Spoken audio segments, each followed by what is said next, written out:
call me today at 1:30. And it is Romeo International. And the first King James, who is a Brandy fan, and said that Brandy actually won. No, I said Monica won. Monica won. No. He said Brandy won. Brandy won. Now he's saying Monica won. No. I always said Monica won. Me and Cassidy are Team Monica. I think Cassie is going to demure to the peaceful place of continuity and sisterhood. I think she'll go there before she will pit them against each other or pick a winner. Cass, you got a winner? I definitely like Monica better, but I definitely think it was a moment of sisterhood somewhat for them to come together. I like both of them as artists. I just like some of Monica's hits a little better. Yeah, same here. Same here. Yeah. Okay, you didn't introduce me, Mustard. Come on, so we can play this opening song. Morsh, who is that? Portia Mitchell. Oh, don't do that. Portia Monique. Her stage name is Portia Monique. That's my real name. Don't do that. I'm playing the song, y'all. Good morning, everybody. The sun is shining, nice and bright. The birds are chirping, and I'm ready to fly. Time to get ready for another day. No one can stop us. We gon' learn to play. Oh, every day we learn and play. We do our best, so we'll be great. You do your best, and I don't mind. So let's get ready. Cause it's about that time. Good morning, you. Good morning, how do you do? Good morning, time to be great. Good morning, time to wake. Good morning, Your dance and play. Good morning, Sun start today. Good morning, open your eyes. Good morning, Reach for the sky. Good morning to you. Good morning, how do you do? Good morning to you. Good morning, how do you do? Good morning. You see me on my grind. Woo. Stars got to shine. I'm a supernova. Yeah, you see me taking over. Yeah, I'm on the move. I got a way to shine to it. So let me hear you say, every day we gon' learn and play. Hey, what up, everybody? It is that time. It is that place. It is Cass in the City and Romeo taking up space in your mind by design. That is it. It's wake up, rolling out 8 a.m., the wake up call time. So whatever you do, get your head right today because Romeo, Cass in the City, Portia Monique, and King James are on their way. So here we are today. Cass dropping bars at 8 a.m. in the morning. What's going on, everybody? Good morning. What's happening? Brandy won. Of course, Brandy won. I'm sorry, Monica won. Monica. No, you just said Brandy won. We got it on tape now. I mean, you cannot go back and forth. We got it on tape now. You said Brandy won. You just said it. I'm sorry, I misspoke. The one from the ATL won. Not happening, Captain. Not happening at all. That was all Brandy. The energy was right. Energy. What? Energy. You watched. Energy is energy. If you watched, she was ad-libbing every one of her songs, and her voice is ridiculous. Brandy's voice is ridiculous. Number one. Vocal Bible. Number three, she put on a show. Even though Brandy was sitting in a chair, she put on a show. Her movement, her interactions with the songs, her interaction with her song and Monica's song. Like, come on now. Monica put on a show. Yeah, Monica put on a show. She was up there dancing. She was up there the one, hand slapping with Brandy, trying to wake Brandy up. It was a rout. Yeah. She was barely singing. She barely sang. She forgot the lyrics to a lot of her songs. No, she did not. I did not. No, she did not. No, she did not. What happened was They Ooh, weren't the watching shade the is same so person. deep. I was It's deep. It's definitely deep. I watching. mean, watched they it coming for after her. an hour and a deep. half. Watched the Monica parts. They didn't watch the Brandy part. No, I definitely watched Brandy because I was jamming to some of Brandy's songs. Yeah, I I'm a like fan Brandy of too. both. I like Brandy too. I like them both. But the problem is that this was the equivalent of a person getting a hard foul and getting knocked to the floor, and Monica helping her up off the floor. You know what I'm saying? That's the way it was because Brandy. Same show. They obviously didn't watch the same show. Yes, we I did. hope you started your watch party, Terry, so everybody can Mine. find out what it is. I'm Oh, gonna be paid. Oh yeah. I don't. Yeah, definitely don't want to get a report. But Let me start mine while Cassie does her report. Cassie's report is up. Cass in the city, rolling out AM, the too. wake up call with Cass in the city. So up first, we have some big news for Niecy Nash. She announced yesterday that she got married to artist Jessica Betts. that was quick. Yes, and actually, she's marrying a woman. You know, she was divorced, I think, a little under a year ago. But congratulations to her. I believe this is the first time that she has, announced to the world that she is a part of the LGBTQ community. So congratulations to Niecy Nash. She seems happy. She was very excited in her post. So shout out to her. She said love wins. So congratulations to them. And hopefully it works out for them. Up next, we have the Fresh Prince of Bel-Air is to host a reunion that is set to air this Thanksgiving. So this is the 30th anniversary of the show that is known for launching Will Smith's career. So in 1990, the show aired, lasted for 6 seasons, and they're going to be doing a reunion on September 10th, but it won't air until around Thanksgiving. So the cast will come back. They'll talk about some iconic moments on the show and everything. So I'm a Fresh Prince of Bel-Air fan, so I'm looking forward to this. I think it's going to be funny. I think it's going to be exciting to see them, all these years later. Yes, I would like to have a slight addendum to that. Okay. Will Smith was already. Hold on. Excuse me. I am talking. I got the floor. Okay, please. I have the floor. Will Smith was already a star because he was part of a rap group called DJ Jazzy Jeff and the Fresh Prince, and this took him to another level. Right, just like Brandy is an icon at a lower level than Jill Scott and Erykah Badu. So yes, he was already a star. That's it. I just wanted to add that little part. Monique, Portia, I don't need to hate this morning. Okay, thank you. You may continue, Cassidy. You have the floor. Oh, so now you're telling her when she can start. No. She can do her report. No, I was saying the shamelessness. She's got it. She has it. No, I was yielding the floor back to her. Yielding the floor. Yes, as I was adding all right, let's move on. Okay. All right. Romeo, did you have something to add? Because it looked like you wanted to say something. I was gonna say it made me happy to see that. I didn't know we was gonna go all over the world, but nah, I think that's dope. I think it's weird. Like I think that I noticed that I watch more of the iconic shows of 2000 more than I watch was the shows like of the day.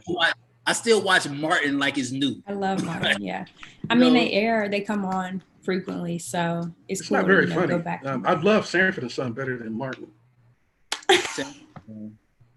You don't like Martin, Terry? No. Oh no.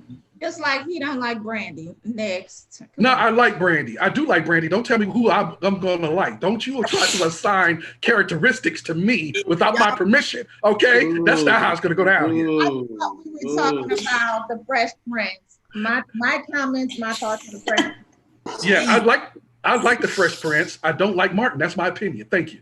What? Okay. D. Chill says, "Gorgeous Cross." What'd you say, Mercer?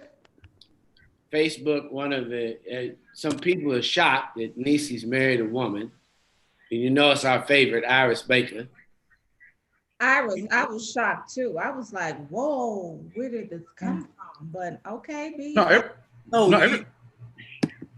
You know what's becoming. What's up, Donna Westford? and I'm trying to figure out how to word this correctly. You know what's becoming prominent, Portia and King James, fluid relationships. Like it's becoming normal now. Like other same sex or transgender or like it's becoming a normal thing now, where it used to be looked at a certain way. Like it's normalized. Yeah, it's normalized. No, yeah. And you see you see it on P Valley. You see it on some. Okay, P Valley is about a particular population. That's a little bit different. Well. But the subject of that of those two people's relationship, that's actually like real life. It's just we don't see it. Like artists, like Portia said 2 weeks ago. Trust me, artists are really living their life. Well, I tell you what, Wendy Williams almost got trampled on in the 90s for bringing this up in the first place about fluid relationships and sexuality, about certain artists in the industry. That's what made her famous. So, but she could have at least waited until the ink on her divorce was dry. Man, look, she said time is ticking, and hopefully she's happy. She's living in her truth. What, she gonna have another baby? Nah, I don't know what she's gonna do, but I'm gonna move on to this last report. Let's get into that. Yesterday, last night, Lauren London, showed off a picture of her 4-year-old son, Cross, who she had with Nipsey Hussle. She's very private in her life. She doesn't typically show him. So it was good for her to show him off. She said, "My little prince, son of Ermias," who is Nipsey Hussle's real name, "you will soar. I am honored to be your mommy. Happiest birthday, Cross the Boss." So I was excited to see this because she's very private. She doesn't typically show off her kids.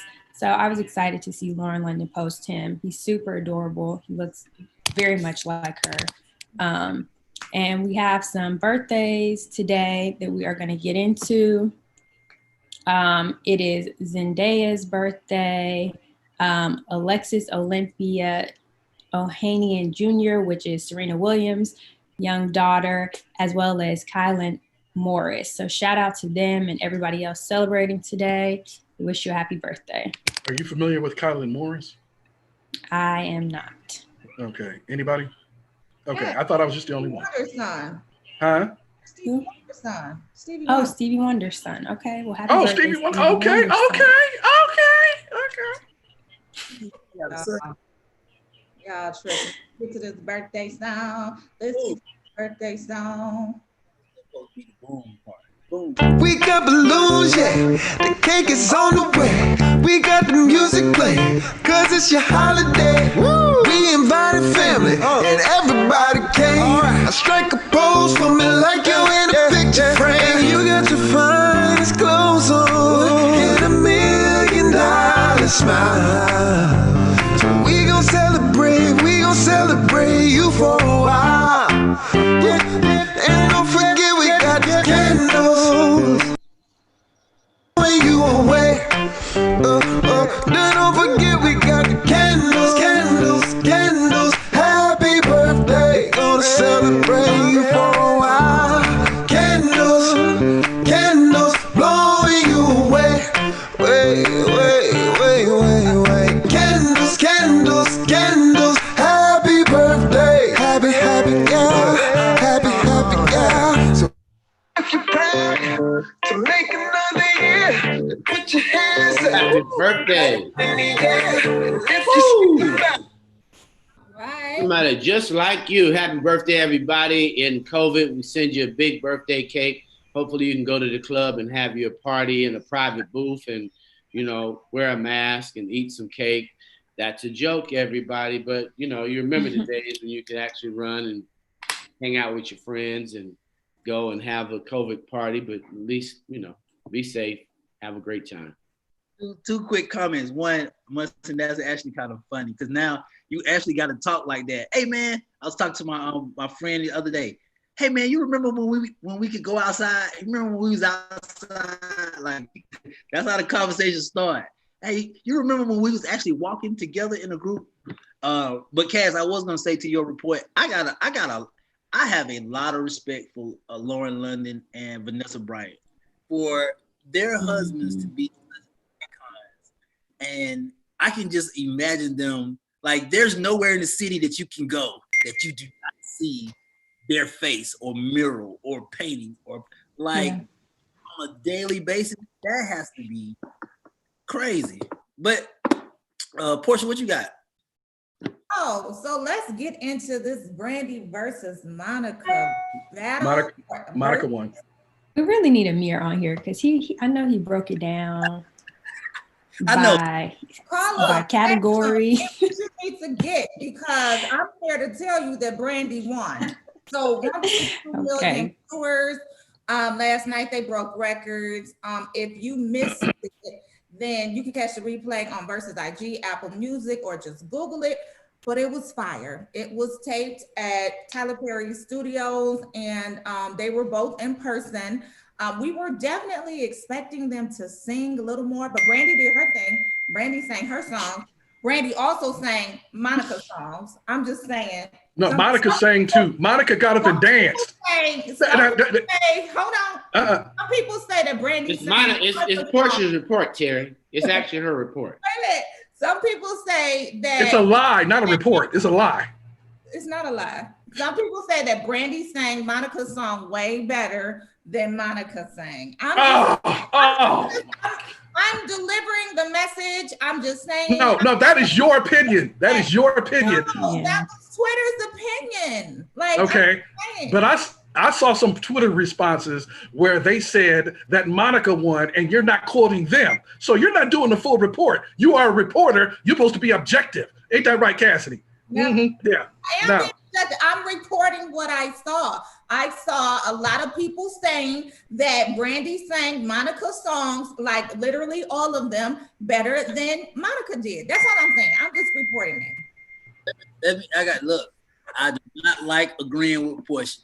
But I'm telling you right now. First of all, it was beautiful, Cass. It was unified and flowers and sun and moon. Great. Brandy ate Monica up on the low. Like you would hear Brandy on, like she's right. You would hear Brandy on every song, either harmonizing or ad-libbing, and was just sitting there Brandy looked comfortable. I'll say this: Brandy looked so comfortable. And the thing, Monica did not look comfortable. I know because the thing is that it's very telling when you come in the middle of something and you observe it. So I came in because I was at my AmVets veterans event last night. But while it was going on, I would cut in and I saw this is what I saw. Honestly, I saw Monica up dancing. I saw Monica high-fiving Brandy. I saw Monica having more energy and more vibe and more verve. She was vivacious last night. So that's what I saw. Wow. Okay. So, Terry, in that little 20-second clip that you saw, that was not comprehensive of the entire show. The show was 3 hours. It was 3 hours. They went 3 hours? The show was 3 hours. You didn't watch it, Terry. No, I did. I said, okay. Cassidy. I watched it though. Okay, Cassidy. I watched multiple hours of it. Cassidy, right, don't catch that spit coming through that. No, Cassidy. I'm talking by myself. Right. Did Monica get up and dance? Was she dancing? She definitely was dancing. Okay, so I'm not lying. Okay. I watched it. It was a dance competition. It was a singing competition that she danced for like 20 seconds. Yeah, it wasn't a singing competition because they were playing tracks. Right. No, it was definitely a singing competition. Cass is hot on this shade today. Boy. Some of them, they sang only a little bit. I think they were mouthing it. I thought they were kind of doing music. Monica was playing tracks. Brandy was singing. That's all I got to say. Okay, well, Iris Baker, I do, you're trying to tell me that you said that she was going to win. No, Brandy was, no, I don't remember that conversation. I remember saying that Monica. We understand how you could not remember things, Terry. We understand. Cassidy, Monica was reacting to Brandy. Oh. No. Monica wasn't singing. Every time Brandy would sing, Monica would look over and be like, okay, well, let me react. Like, I guarantee. Plus, on top of that, she looked more comfortable. Now, I enjoyed the whole thing. I thought what was super dope was I got to hang out with Michelle Obama, Meek Mills, Erykah Badu. Kamala Harris. Joe Biden checked in. Like, let me tell you something. What I really love with Timbaland and Swiss Beats created was in this space, right? I get to watch music that I love, and I'm seeing people who are put on, I'm seeing celebrities and regular people all interacting as one on my timeline. Like, hey, Michelle, she's saying hey back. Hey, so freaking dope, man. Especially when Joe Biden checked in, I was like, what is Joe doing up at this time of night? He's supposed to be.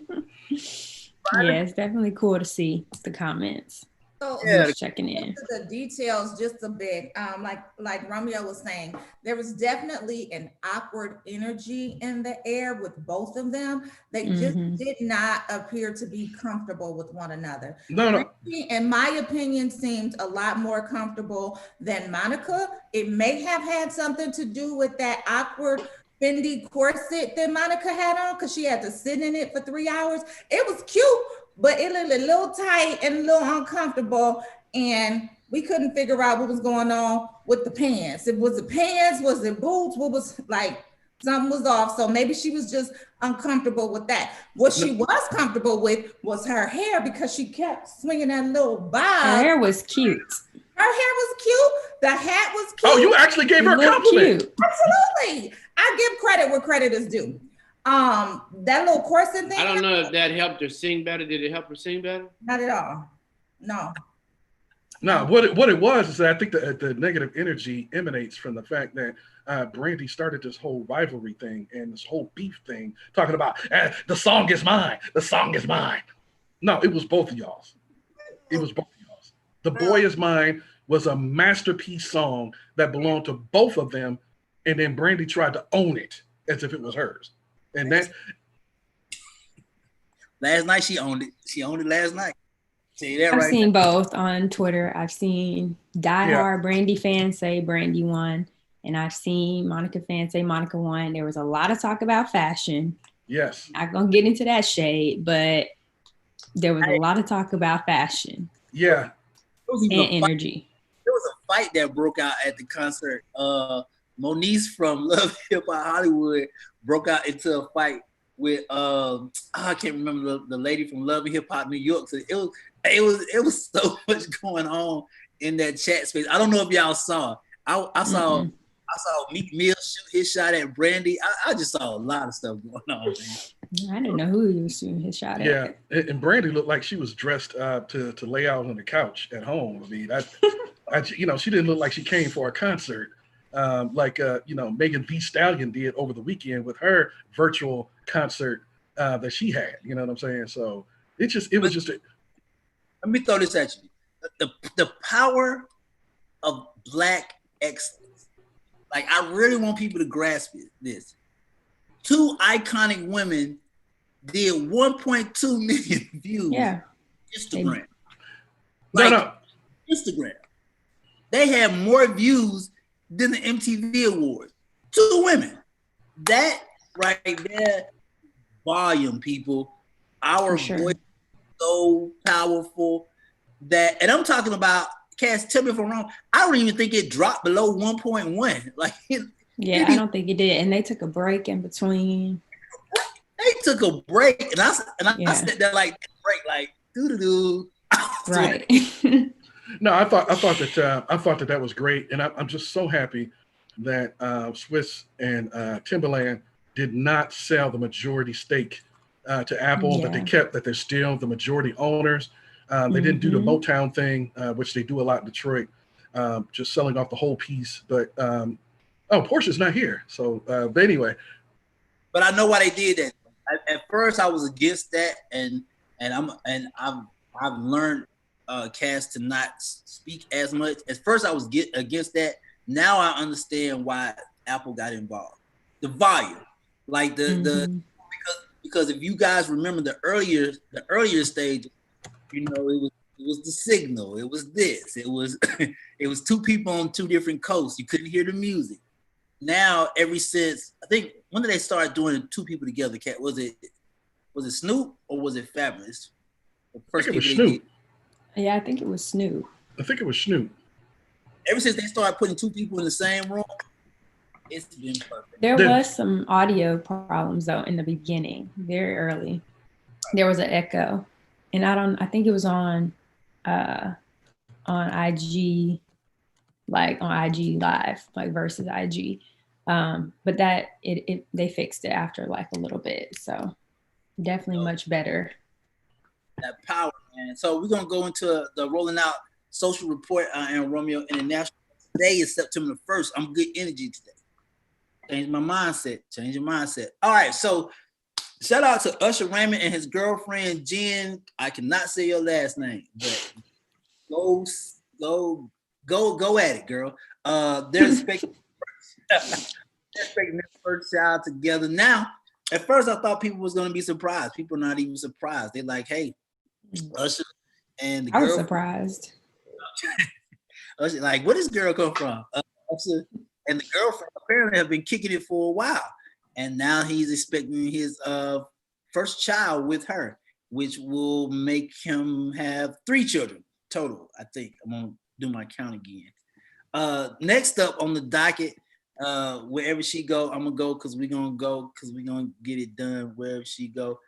All right, because I want y'all to see this video. Kanye West says he is not being paid by Republicans. Can't nobody pay him. He got more money than Trump. Now, Ash is about to play this video. I watched this video.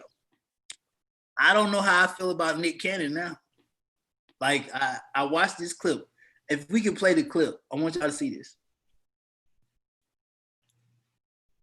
They've called both of us coons. They've called us crazy. They call all of these names. Like I saw somebody I love dearly, Stephanie Mills, said that you and I are paid slaves and playing and acting like we're toys or playing with our toys, and we need to take our toys and go back home. My last name's a slave name. Right. Where is home exactly, Stephanie? People keep on saying, I think that you and Republicans are in cahoots. In cahoots. They saying that they paying you to do what you're doing to be a distraction. Bro, can't nobody pay me. You got more money than Trump. I got more money than Trump. But people are saying you're a distraction, and because they don't want 4 more years of Trump, maybe you might. I don't, but you want an alternative of 4 years of Ye. Is that I see this white man come up to me and just stick a camera in my face like, all right, here you go. He about to ask about all this stuff. And then when he saw he had no entry because I had an answer for him every time just based off of my own atonement, then he was like, well, what about Kanye West? And I was like, okay, this is like what Malcolm X talks about the media. They try to turn the guilty innocent, the innocent guilty. That's the most powerful entity because it's going to have you hating the people being oppressed and loving the oppressors. So I'm already in that zone. And then as soon as he bring your name up, I was like, I'm not going to let this man try to make me ridicule my brother based off of something that he knows is gonna be clickbait. It's like, yo, that's my family. First thing I said, I love it. I love what Ye doing. And then he's like, come on, man, you're not gonna vote for him. I'm like, I'm not gonna give you. So I watched the whole thing, right? Yeah. And I want to show y'all that clip. So, and I want y'all opinion. The only thing that disappointed me, like pure to my heart disappointed me. Nick didn't challenge him on nothing.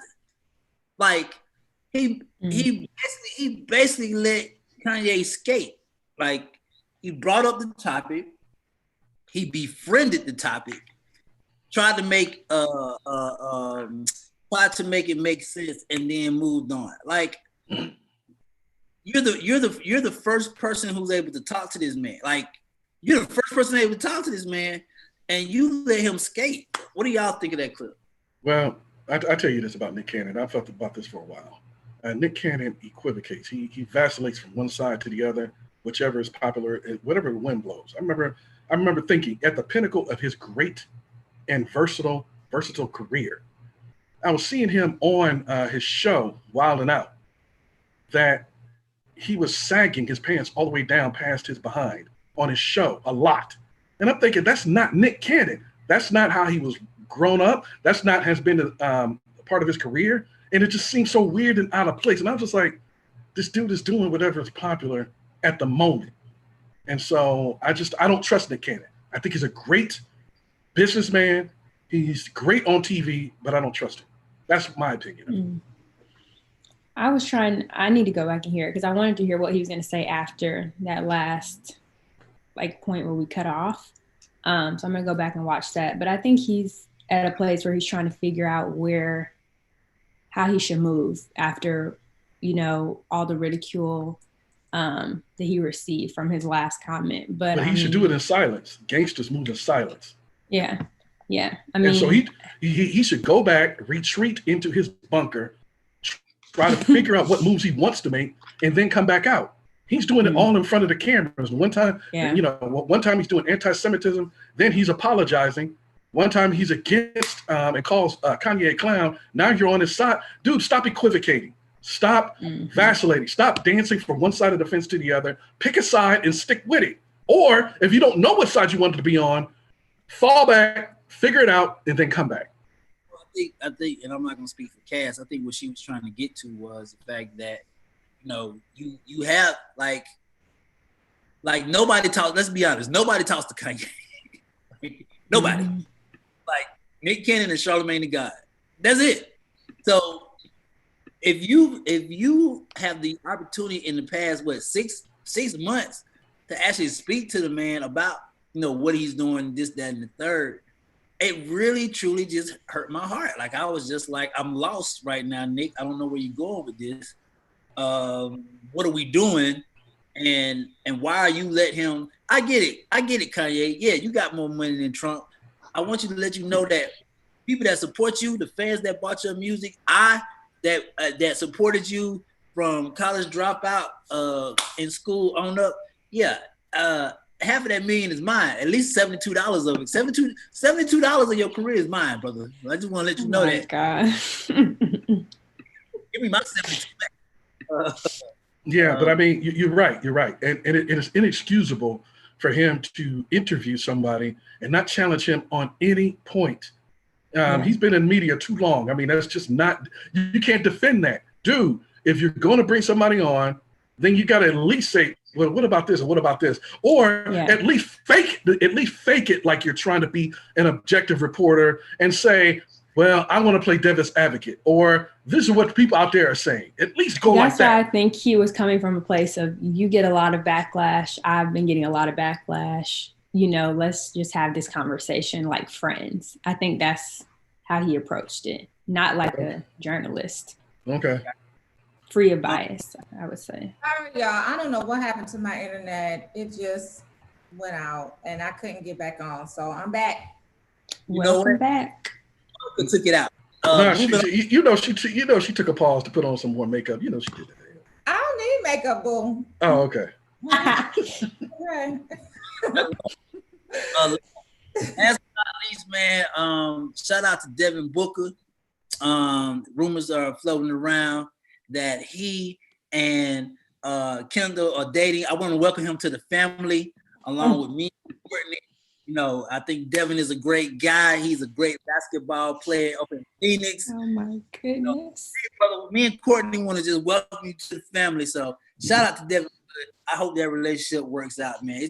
It's a good joy. Me and Courtney, we're trying to keep the family together, hold everybody together strongly. And it's just a thing. I mean, someday these NBA players or athletes are going to learn. I mean, who has emerged from that clan unscathed? I mean, it's like being pulled into a black hole and you can't come out. I mean, 10 years. Get out. Right. Well, brother, see, I gotta stick. That's not in place. My woman, man, that's a good 5-year hold now. Now leave me and Courtney alone. I'm gonna ride out. Out. Where's my cup? I need a spoon.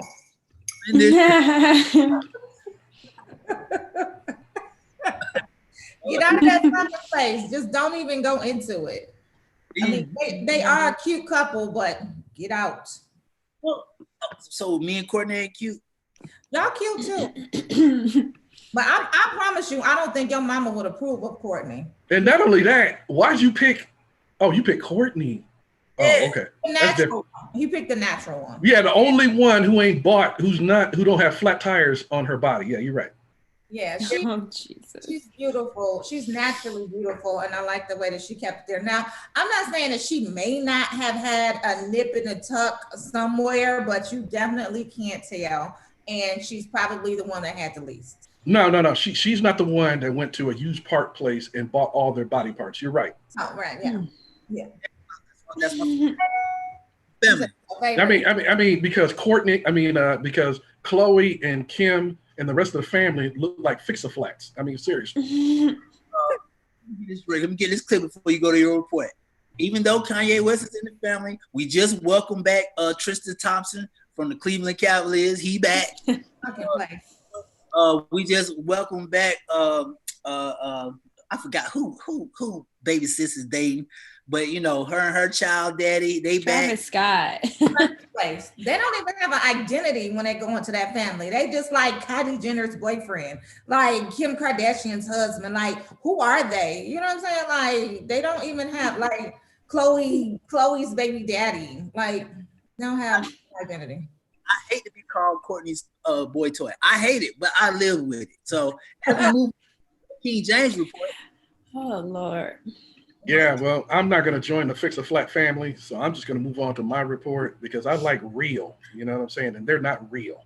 So, moving on to my report, as I will report it on today. I do believe, and this is why I feel better today because I understand what's going on. Breonna Taylor actually must have assaulted the bullets, and that is what's happening. That's the reason why she's being treated like a suspect. The prosecutors in Louisville actually got caught trying to smear her name. They tried to get the guy who was arrested for, they tried to make a deal with the guy who got arrested for selling drugs. The actual guy who actually had the drugs. They tried to make it a big deal and say, if you name Breonna Taylor as a drug dealer, we can go ahead and reduce your 10-year sentence to probation. Now, that's a problem. So basically, they tried to besmirch Breonna Taylor's name, the woman who was innocent in her own room, in her own home at 1 a.m., probably asleep, and got shot dead because of a no-knock warrant. And they wanted the guy who they actually arrested, the guy where they found the drugs or allegedly found the drugs, to say that she was a drug dealer. And they did that a month after she died. So, so that's foul. I mean, you can't get no more foul than that, man. How much years did he have? Now, you know how to go into the negotiation table. You've seen Law and Order. You've seen Law and Order, SVU, and others. They go, the police and the prosecutor go in there and say, okay, we can offer you this, and this if you can name the other people who are involved. And they tried to get the guy to say that Breonna Taylor was selling drugs, and he refused the deal. So he refused. Thank God. Thank God. Yeah.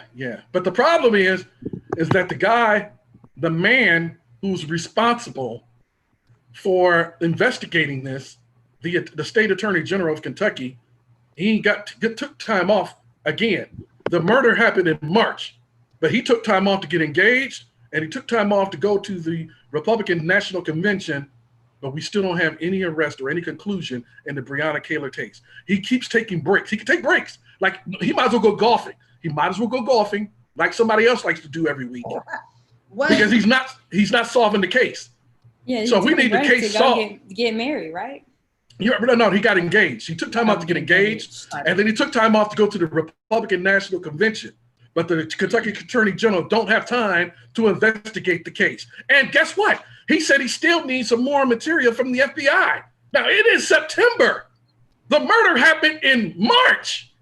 Now, help me out with the math here. March, April, May, June, July, August, September. Too long. That's 8 months. That's 7 months. Far too long. I want to know, Terry, was he masked up at the RNC convention? I didn't see him. No, when he spoke, he did not have a mask, of course. No, he did not. Sometimes when, how the universe works, I'm just saying, if he wasn't masked up, I'm just saying, that's all I'm going to say. He should have been masked. I don't know if he had one on after, but while he was speaking, I know he didn't have one. He probably didn't have one on. He probably didn't have one on because sometimes they have this larger than life complex and think that things like the the Chinese virus won't affect them. Just kind of like the what was the guy name? The pizza guy that died. Oh, Herman Cain. Like Herman Cain, yeah. Yeah. I'm not saying anything. I'm not trying to imply anything. I'm just saying that he didn't have a mask on. And sometimes the way that the universe works, it just comes back around. That's all. Yeah. No, we know exactly what you're saying. And it's actually, according to Pennsylvania Avenue, it's called the Kung Fu virus. So, yeah. It's not Chinese virus anymore. It's the Kung Fu virus. Okay. Well, it's one of the two. And, but of course, the Pennsylvania Avenue is not being racist. They're not being, xenophobic. No, they're not, because it came from China. He just wanted to be accurate. Y'all remember when he said that? I just want to be accurate. It came from China. Didn't it come from China? Right. He's not trying to be racist, but he's going to Kenosha, Wisconsin, but he's not going to speak to the family of the man that got shot, Jacob Blake. Okay, I got you. But you're going to praise the guy that actually did the shooting, who got drove up there. So, okay, yeah, I got you. I hear you clearly. But anyway, we're going to move on to go ahead, Romeo. As I stated, I guarantee you, the young man who got shot 7 times will get justice before Breonna Taylor will. Jacob Blake will get justice before watch. It's not, and if that happens, that's going to speak volumes to how the system is. That's going to speak volumes. Well, the thing is that there are some political pundits who are speculating that they're trying to get Rittenhouse, the teenager who did the shooting, who murdered 2 people on camera, that they're basically overcharged. They're trying to get him off. So they piled on ridiculous charges in order, knowing that they can't get a conviction on those. And they did not charge him with lesser charges so that they could still snag him. It's just like they've charged Derek Chauvin, the guy who kneeled on the knee of George Floyd. They charged him not just with second-degree murder. Second-degree murder. They also charged him with third-degree murder, and they also charged him with second-degree manslaughter. You see how they made it possible that if he don't get convicted on one charge, he still might get convicted on a lesser charge. They're not doing it with that teenage kid. They charged him with so many ridiculous charges that they know they can't get, so that he can get off. Now, that's what some people are speculating. So we'll have to keep an eye on that. I just wanted to bring that to your attention, people. So, Terry, tell me this. What about his mom? Was his mom ever charged? Because she drove him down there with the AK in the car. Because they were calling for the mom to get charged. Did they ever charge her? No, she has not been charged. But the FBI, the Department of Justice, same thing. The Department of Justice is investigating. So we'll have to see what their findings are. But a lot of people have brought that to the light, is the fact that he did not live in that city, so he was not protecting his property. He drove there with the intent of a loaded gun, a machine gun, an AR-15 from one state, not only just one city, from one state to another, and basically opened fire when people were far away from him. So to me, that's not self-defense, that's murder. But he was driven there and he was driven back. Okay. All right. Move on. That's just the thought popped up in my head. Hey, mama, come pick me up. I just finished shooting people. No, he was on the phone. He was on the phone when he shot people. He told people on the phone, I just shot somebody. So he was bragging. This dude was bragging that he shot people. So anyway, on to my next slide. We all talked about, there was a huge groundswell of support to provide Chadwick Boseman with some type of memorial or commemoration in his hometown of Anderson, South Carolina. And the groundswell of support became so enormous that it busted open the floodgates. And they are going to provide him not only with some type of memorial and commemoration this week, they're also going to have an enshrinement of Mr. Boseman, who we can now legitimately call a legend. He is an acting legend. If you ever saw 42 or Marshall, or him playing James Brown and Get On Up, and of course Black Panther and his other roles. The dude was an acting legend, and he basically belongs in the pantheon of acting greats like Denzel, like Samuel L., like Meryl Streep, like Jack Nicholson. He belongs in that pantheon, and he is so. Congratulations to the family and the memory of Chadwick Boseman, because it was not only a good life lived, he represented us well. So, but they're going to enshrine him, but they didn't say what date. But this week they're going to have an outdoor viewing of his film, Black Panther, and they're going to have people from his childhood, his pastor, his teacher, the mayor, speak in an outdoor amphitheater. So I think that's a great way, an appropriate way to memorialize the memory of Mr. Boseman, who, as we all know, died at the age of 43 from a 4-year bout of colon cancer. Yeah. Any thoughts, anybody? I definitely think that he's well deserving of this. I mean, you don't often have people who play multiple iconic people in history, Black history to be specific, and to do it well and to have the support of their family members. So to have James Brown, his family members, as well as Jackie Robinson's family members, speak to the great job he did says a lot to the way that he portrayed them. It was devastating. His portrayal of them was devastating. But go ahead, Romeo. Michael B. Jordan made his first post the other day. Yeah. That man hurt. I read it. I started to get sad. Like, yeah. The impact of an individual. People.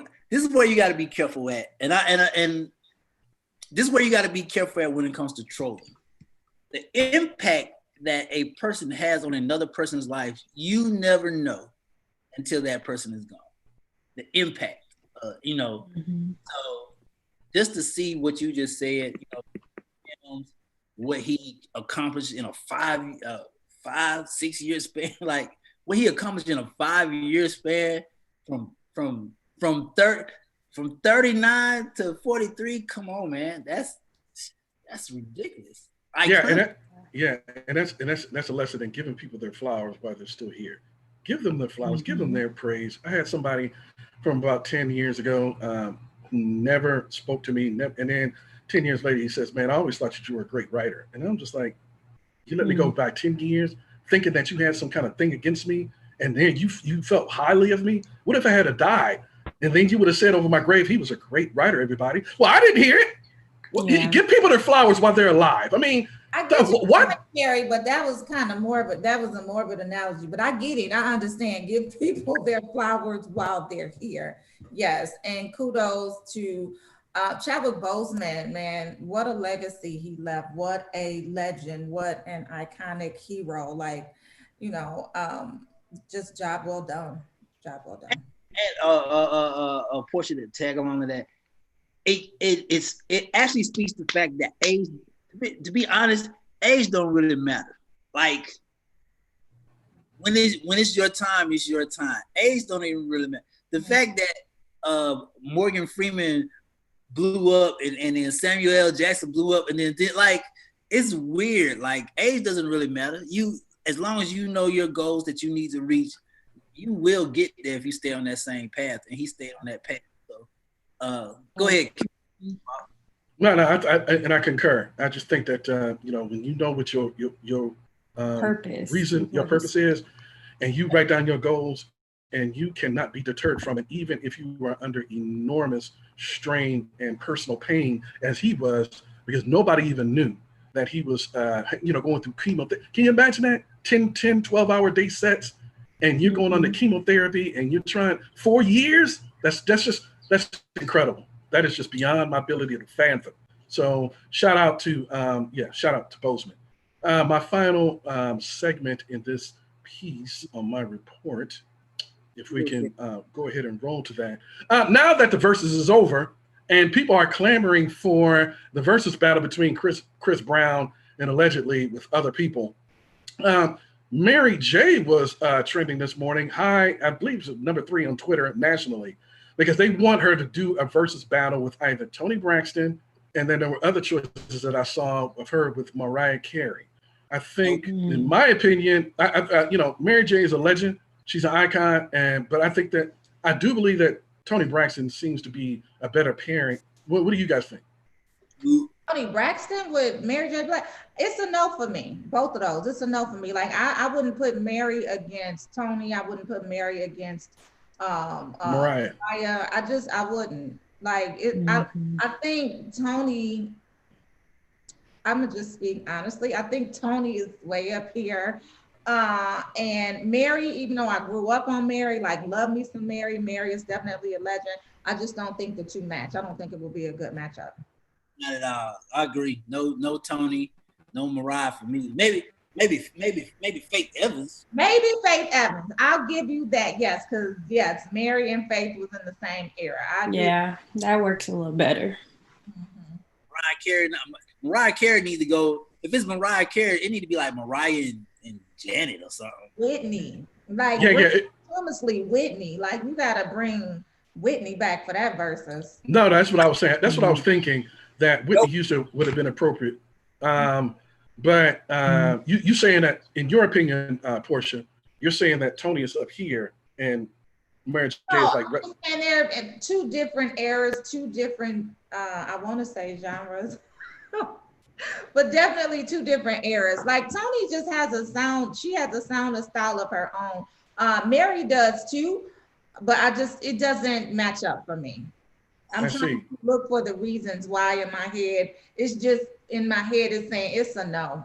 Okay, well let me ask you. Well, let me ask you this: was it a better pairing because it was due to two different style of rappers with Snoop and DMX, but that seemed to work? Or do you believe they're a little bit more similar? I think they were on the same level. I just don't think that Tony Braxton and Mary is on the same level. Okay. Anybody else? Cassidy? I'm trying to think of all the battles that we've had. It definitely has to match up in a sense. So I agree with that. Because if not, it just doesn't make sense. Because we're comparing Brandy and Monica, and we have so many, things we could say about one versus the other. So they have to match up in some aspect. Yeah, you're right. We could say one about the other, but Monica did win. But we're not going to talk about, yes. And we're not going to throw any shade. But not even to get back into that, but. I watched the thread yesterday. And to be honest, some of y'all reaching. Some of y'all like, oh, let's get Ashanti and J-Lo. No, let's not get Ashanti and J-Lo. Oh, let's get Usher and Chris Brown. No, let's not get Usher and Chris Brown. Like Usher, Justin Timberlake, sure. Chris Brown versus Chris Brown, sure. But some of y'all reaching with y'all. No. Ashanti and J-Lo, they were like around the same when they first started. Not when J-Lo started making music more recently. They both had these songs with like Ja Rule. J-Lo was Jenny from the Block. I mean, I think Ashanti got more hits, but. Now, here's what I would like to see. I would love. Girl, never. Then J-Lo? Then J-Lo. Yes, Ashanti never. Yes, Ashanti is better than J-Lo. Got more hits than J-Lo. Right. Yeah, Ashanti would kill J-Lo. J-Lo, first of all, can't sing. J-Lo can't even sing. It's not even about being a singer. It's about being an overall performer. And that is what J-Lo is, an overall performer. And her voice is nice. I'm not saying it's it's better than Ashanti? I don't know that it's about performing because on some of the verses are not about performing. Here, Portia, here. Where are my glasses? Here's my glasses. Because yours ain't working. I mean, Romeo, I got you. Are y'all like, I want to be clear, like everybody stop laughing. Are y'all literally saying that Ashanti has more hits than J-Lo? I want to be clear. Ashanti has more songs that I would listen to than J-Lo, for sure. Oh, more songs than you would. Okay, what J-Lo songs? Yes. And I feel the same way. She has more songs than one song. What? What is Always that? On Time, Foolish. That's the only song she got is Foolish. No, she had Always On Time was her biggest hit. Are you serious? Are you serious? Wasn't Always On Time. That was No, that was not J-Lo. That was Ashanti. No, that was Ashanti. We're not gonna start lying. We're not gonna start lying here. And then she had that one hit with Fat Joe. What About Love? That was a monster hit. Hella songs with Ja Rule. Yeah. Baby. Nobody knows those songs. There is, hey, Cassidy. People definitely know those songs. Cassidy, there's not one song of J-Lo's that I can name outside of Ja Rule. Not one. Pull a J-Lo song up. Let me Google some J-Lo songs. Yeah, go ahead, No, please. y'all said she got hits. You said she got hits. Why don't you name it? Name it. You can't J-Lo name it. got hits. You can't name it. You can't handle the truth. Because we riddled off some Ashanti songs. Right. But you can't handle the truth. What was that, Romeo? Of What's the playlist? First of all, J-Lo got I'm Real with Ja Rule. She got with Ja Rule next. We already said that. That's her only hit. That's her only legitimate hit. With Ja Rule. Ja Rule, like that's a win. Like, just because Ashanti got music with Ja Rule, that's not a win. It's not a win. J-Lo got hits with Ja Rule, so it was a win for both of them. Next. You know what? I'm Googling mine, y'all. Hold on. Let's See, when you gotta Google, that means. Wait, not no Come on now. I'm real. Okay, that's two. We already named two Ashanti. Next. Right. No. The case has already been solved. No. The case has already been solved. Your Honor, I'm done with these two witnesses. You can step down. You can step down, Portia, because when you have to go and look up somebody's hits, they're not really hits. You can name Prince and Michael Jackson's hits right now. We can name Prince and Michael Jackson hits right now. You don't have to. When they're hits, you ain't got to look them up. You ain't got to look them up. Ashanti has Foolish. That's all I'm Don't play with Ashanti. Don't play with Ashanti. Don't you disrespect. That is blasphemy. Don't you disrespect Ashanti on this show. Ashanti only has, and ladies and Only. Hold up. Ashanti only has. Oh my God! What songs? No. Okay. Oh, see, you know what? No. It's the same thing. No, it's the same thing. Whatever. It's the same thing with her and Bow Wow. They only got so many hits, so they're not going to get on the versus battle. Whatever. But she has more hits than J-Lo. J-Lo's hits were only from that period. Let's be clear. Kathleen Collins says, "I feel Ashanti, but J-Lo is bank." Thank you. Thank you, Kathy. Y'all are talking about performer. We're not talking about being a performer. We're talking about hits. It is not, because when you talk about verses like Snoop Dogg versus DMX, we're not talking about them being performers.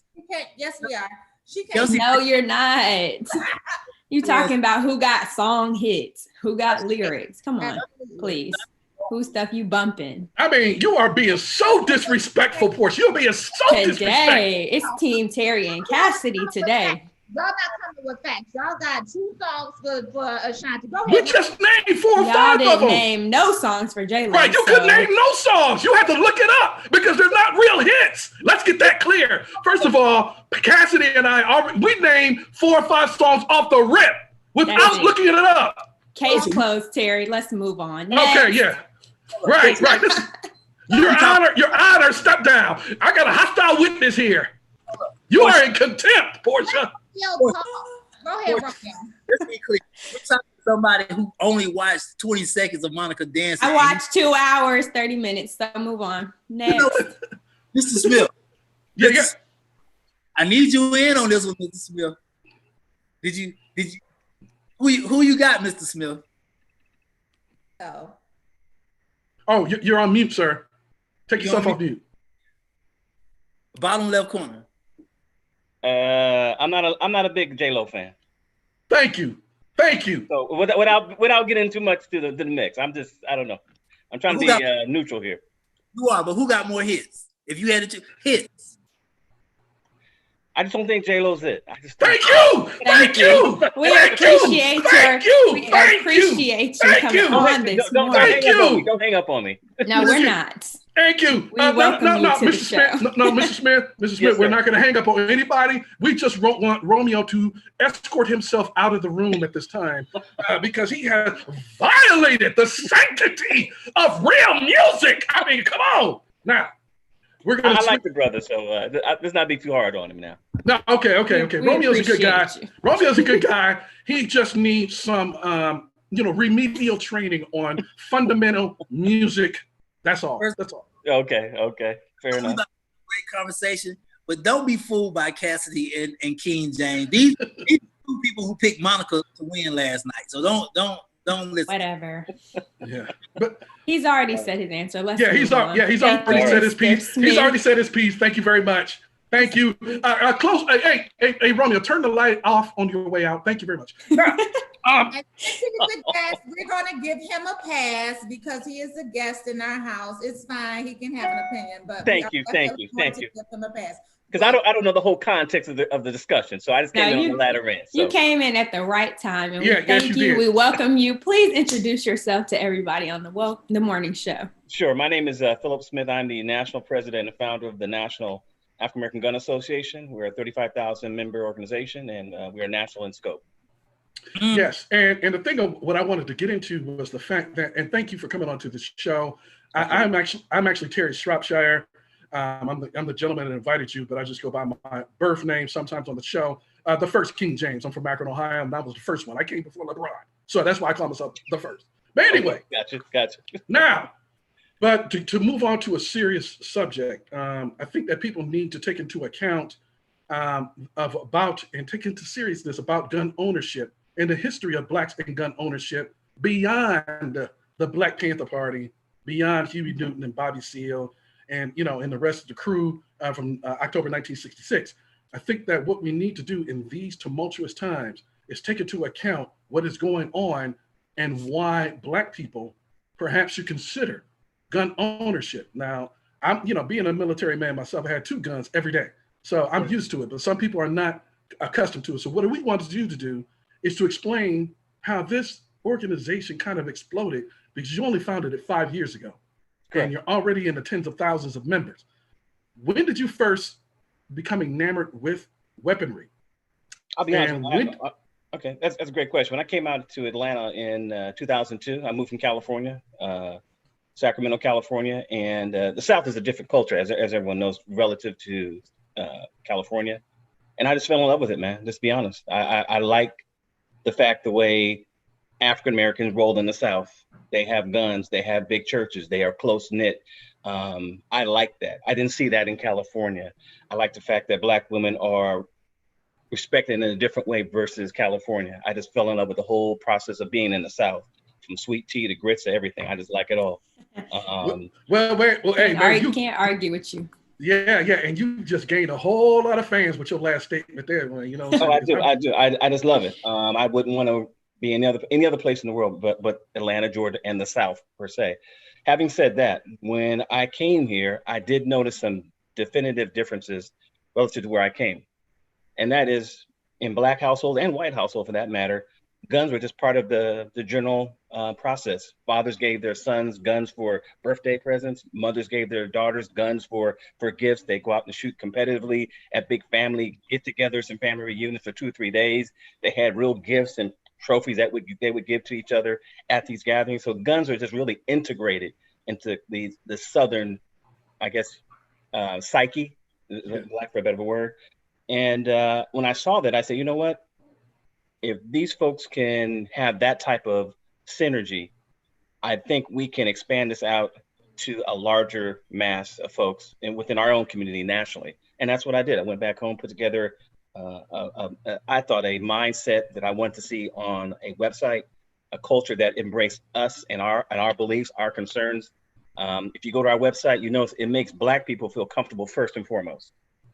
That's the goal. I'm not worried about any other community. I'm not trying to be anti anyone, but we are certainly embracing our Blackness, our African heritage. We talk about the Buffalo Soldiers. We talk about Tuskegee Airmen. We talk about Harriet Tubman. We talk about Nat Turner. We talk about the Harlem Hellfighters. We talk about all those historical groups within our historical past and how that has brought us to this point.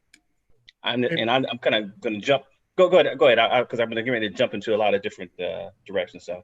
Yeah. And what I wanted to do was that, what do you believe precipitated the enormous attraction to your organization? Because it's only been 5 years and you already have tens of thousands of members. What do you attribute that to? So many people joining the National African American Gun Association in such a short period of time. It's a need. We are tired. We're tired of being defenseless. We're tired of people telling us to continue to be defenseless. We're tired of the social narrative that's been thrown down our throat. And I'm not going Republican or Democrat. I'm just talking about, just generally speaking, you hear a lot of people in our community saying, don't get a gun. A gun is bad. Well, you don't want to do that. A black man and a gun, or a black woman with a gun, that's a bad thing. Well, my argument is this. If we don't start protecting ourselves, who's going to protect us? No one. So I am of the mindset, every African-American, I mean every African-American that is legally able, carry a gun, concealed carry. Because if you don't react to the bully on the playground, you know what's going to happen? You're going to keep on getting bullied. Now you can do that in a small, very small network, or you can do it nationally, looking at it from a national perspective in terms of what's happening to our people. We are being picked off, bullied, beat down, shot unmercifully, because everyone knows majority of black folks do not have a gun to protect themselves. And I'm of the mindset, let's change that narrative so they say, you know what? Don't bother those folks over there because they all got guns. We're going to leave those communities alone because they have a way to protect themselves. People only mess with people that they can get away with messing with. You want to be a victim or a victor? And I'm just in the mindset, our black women need to protect themselves and our black men need to protect ourselves and be unapologetic about that perspective. Okay, and let me allow Cassidy to have the floor at this time to answer your question. Go ahead, Cassidy. Yeah, I definitely wanted to speak with you about this because you mentioned black women. And I'm not at that mindset yet, but you feel that this is something that everyone should do. How do you get people to overcome maybe that fear or that sense of not being comfortable around a gun or with the gun, or even approaching like how to learn the different aspects of using a gun, because you feel so strongly about it? How do you convince or encourage people to get over, that mindset? I think it's a slow introduction that needs to take place. Go to the range with some friends or a close friend, or just by yourself, and just take a look first and foremost. Understand what goes on and what doesn't go on in a gun range. And slowly attach yourself to someone, if you're really kind of apprehensive, and I say slowly for that reason, someone that is a trained professional who can introduce you properly to what a gun does and does not do. Start with a very low caliber, like a 22, and just have somebody go out there and show you how to shoot. And first of all, watch them shoot. See how it sounds, see how they react and how you react, and slowly integrate yourself into shooting. Don't rush out there and start grabbing a gun and think you're going to know everything, because you're not. But slowly introduce yourself to the firearm. Quick point: 60% of our membership are African American women. 60%. So we have right now we have roughly about 35,000 folks or more. 18,000 of those folks are black women, and driven our membership from day one. There's always going to be more black women joining our organization because there's a need. A lot of our black women are single. A lot of our black women need firearms. So to her point, a lot of them, just like her, were kind of apprehensive at first. They said, I just don't know about guns, Philip. I said, well, let's give it a try. And they have went out and they've overcome those fears, because that's all it is. It's a lack of comfort levels with it's like driving. The first time you drove, you're kind of nervous. You kind of just hold your hands on the steering wheel, how fast you should go. But now you do it without even thinking. The same thing applies when you get a gun. Romeo? First of all, we was teammates before we started until you went to the Ashanti side. So okay. As I see it, here's my issue. My father, before he passed, he get my mom a gun, take her to the gun range, teach her, and she concealed carry. Yes. My aunt and my little female cousins that are of age. Yes. The problem that I have is that the fact that it's become, guns have not become protect the family. It's become a fashion statement.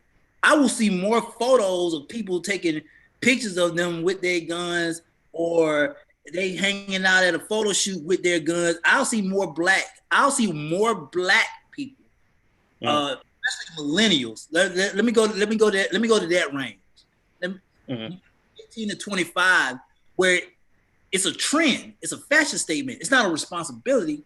My problem is the fact that no one is telling these crazy people, hey, that's not a smart idea to be posting that photo of you and that AR. Like that's not smart, because now the police are starting to, they're on social media now. They see exactly what you're doing, so you kind of telling on yourself. So where does the responsibility lie when it comes to the education? I get the protection part, but what about the education part where you guys are saying, hey guys, this is not something that you should be publicizing. And the crazy part was I actually watched a video. I cannot remember what show. I think it was like one of them National Geographic shows. And they actually showed this white gentleman teaching his 6-year-old, 7-year-old how to fire a freaking shotgun. Like I'm like, who trains their 6-year-old daughter to, you know what I'm saying? So that's my question. Okay, the responsibility. Okay. Yeah, I mean, he's making a very valid point. There are certain elements within our community that use the gun as a fashion statement, but I would argue that's a smaller minority versus the majority. Most folks are like us here on the show right now. We just want to have a gun to protect ourselves. We want to utilize the guns in a very defensive manner, not a fashion statement. To those young brothers and sisters that are using the gun as a fashion statement, I would caution, just like you're cautioning them, to kind of rethink that process, rethink your direction and your motivation to have a gun. If it's just to make a show or make a home video, then I think you don't need a gun. But if it's for a true reason that you're buying a gun, then get that gun and be discreet about it. I agree with you. You need to be discreet about it. Not that you're doing anything illegal, but don't let the world know that you have a gun. So I would argue that the younger folks that are doing that, they need to really rethink that process, and hopefully they can get some maturity very quickly to stop doing that. Yeah, and that segues into my next point, because what I thought, you have a very comprehensive training and education program on your website at NAAGA.org. And so your training program is no joke. Like you've really put some time and some thought into how to establish the foundation of this organization so it can grow organically. So talk about the training program, because that basically goes back to Romeo's point about people flossing and flexing on, Twitter and Instagram or whatever, but not really taking the responsibility into question about how to use that weapon, because it is used to kill. So it should not be taken lightly. And you have a very comprehensive, holistic training program. Talk about that. The first thing we focus at NAGA, the National African Gun Association, is training and safety, education. And you'll hear that theme repeated over and over and over again. Because to your point, it's a hobby, but it's a hobby that can kill you. But it's also a hobby that can save your life. So you need to make sure that you understand how to use that gun from beginning to end every day you go out to the range, or whenever you're practicing at home or doing whatever. So definitely focusing on the safety aspect of your training with that firearm. Get yourself a good trainer, a certified trainer, to go out and definitely execute your goal personally as a person who's a gun owner.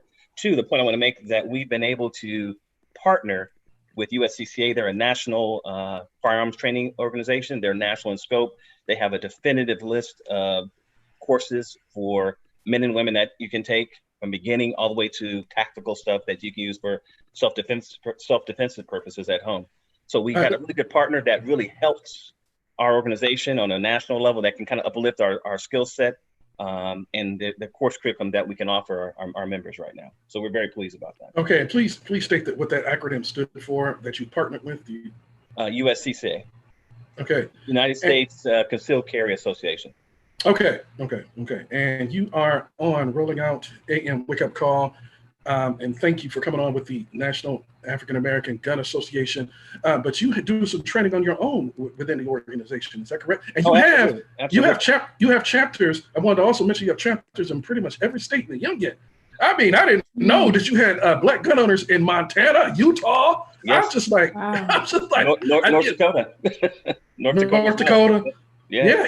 I didn't even know they grew black people in those cities, states. But now, obviously, the bulk of black folks are in the Southeast and Eastern Mid-Atlantic states, but we do have definitely a strong group or representation in the Midwest and a few on the West Coast. But the Southeast, the Black Belt, and particularly Georgia, Alabama being the buckle in that Black Belt, that's where we're heavily represented. But yeah, we have over 100 chapters. And just to let you know right now, as of today, we have probably 125 to be exact, and we have about 30 more, what we call on deck, that they passed the background check, because all of our chapter presidents have to have a background check done. We just can't let anyone lead a chapter regarding guns. So they're ready to go. So we probably have all told probably 150 chapters that we can say right now are ready to be presented to the organization. Romeo is dying to ask a question. Go ahead. I'm sorry, King. Hey, teach me something real quick. The 17-year-old murderer in Kenosha with the assault rifle walking down the middle of the street. Right. Police. How? Tell me how. What? How? Like how? There's a. Well, the thing is that Mr. Smith, he's not an attorney, so he can't speak. He's not having any expertise in the law. I'm talking about as far as I'm talking about as far as the 17-year-old carrying the gun. Oh, okay, gotcha. Yeah. How can that happen? Yeah, I think the big elephant in the room, and what you're really trying to say is that how can a quote unquote white person with a gun walk in public like that with a rifle, as opposed to if a black person were to do that? And that's where I'm taking it. What would happen to us versus them? And you to your point, there is no explanation. There's no that person should have been stopped and treated accordingly. And it's shameful that we have that type of disparity, but it's a reality that we all probably know and hear about on a daily basis. Not just big high profile cases, but these smaller cases that we never even hear about on a local level. And it's shameful. It makes you really think: is there equity in the application of the law? Yeah.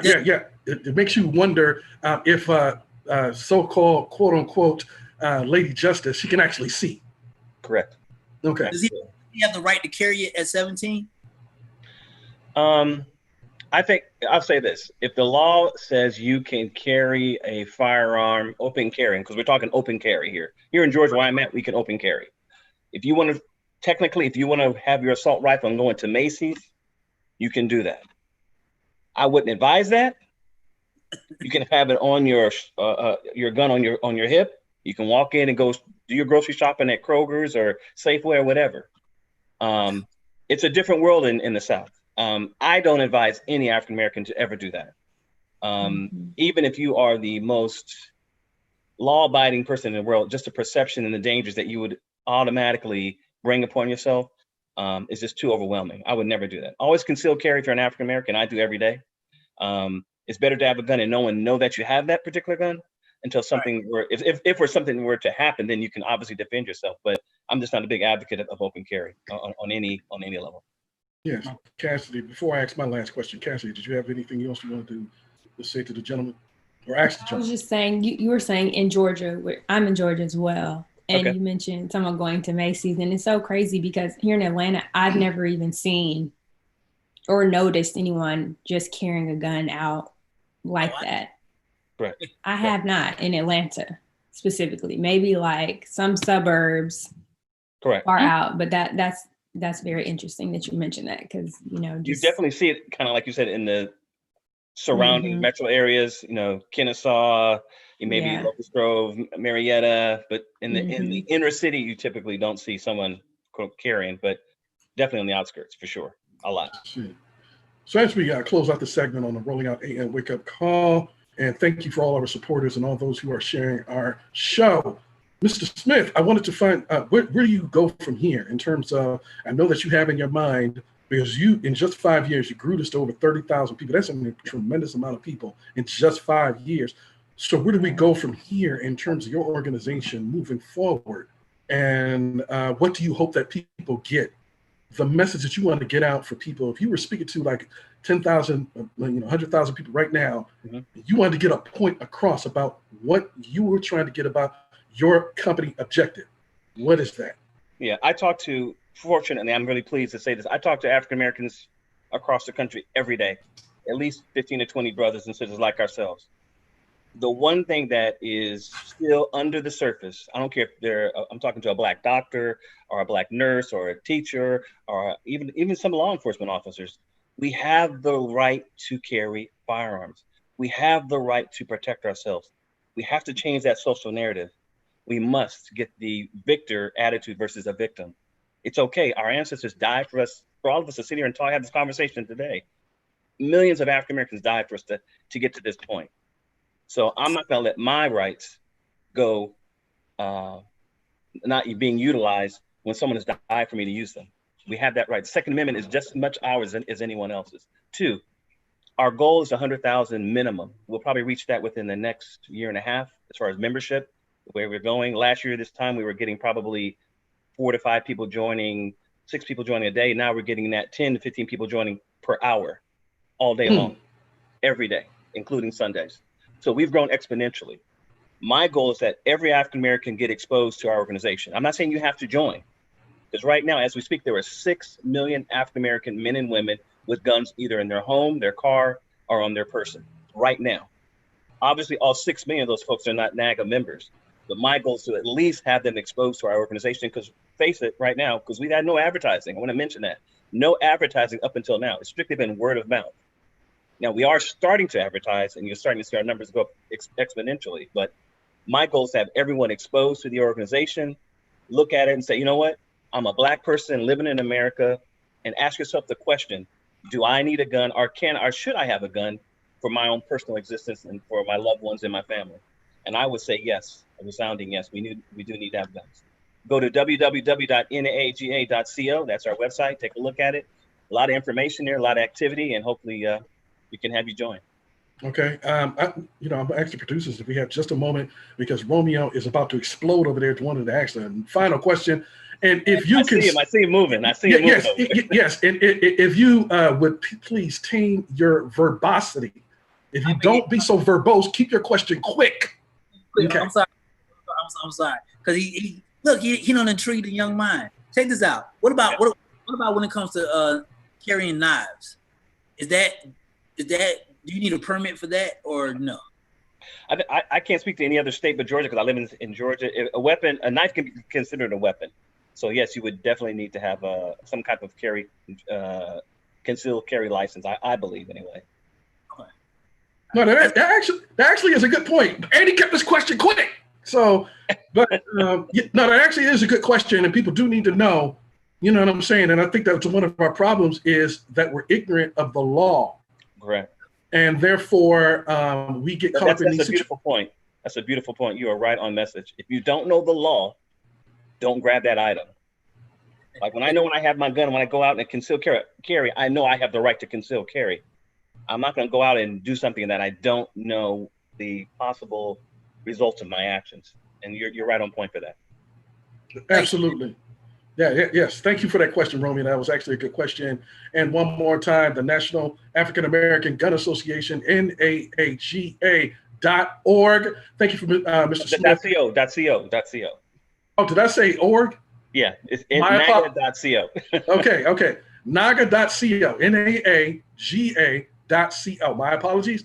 Please go to that and find out more about it, the training, the chapters, the reasons for having it. And what I found most fascinating, because I'm a historical aficionado, I love history. It was the history of gun ownership in America, how we were not allowed to own guns, and for a certain period of time in America. And that's a fascinating chapter that I'm glad that you put that in there. So way to represent. That was your University of California education in there. So thank you for adding that in there. Thank you very much, Mr. Smith, for blessing us with your presence and telling us about the NAAGA. Thank you very much. No, the honor was mine. Nice meeting you folks. And definitely, I'd love to be on your show again. Thank you. Thank you very much. Take care. Take care, sir. Thank you. Thank you. Have a good day. Bye-bye. Your music, though. I ain't going to let that slide. Later, man. He told the truth, man. You know what I'm saying? Right. He came right on. Stop hating. It's just like people standing outside the courtroom and they don't understand why they lost, and he's screaming at everybody in the hallway when they lost the case. You lost, Romeo. You lost. J-Lo ain't that chick. J-Lo is an entertainer, but she can't sing. And Ashanti can. Right. Okay. Yes, Ashanti can. Ashanti can sing. Yeah, Ashanti is better. She has more hits, and Ashanti looks better. Oh. I didn't say J-Lo. She can sing, but Ashanti has more hits. There's more songs that Ashanti I will pull up and listen to than J-Lo. Yes, we have our question of the day. Producer, could you tell us what the question of the day is? Because Romeo that got me off pivot. I got to regain my equilibrium because of the. Oh yes. Here we go. Yes. Who won and who had the most energy? It was obviously Monica by Shade. She routed and trampled over Brandy. Yes.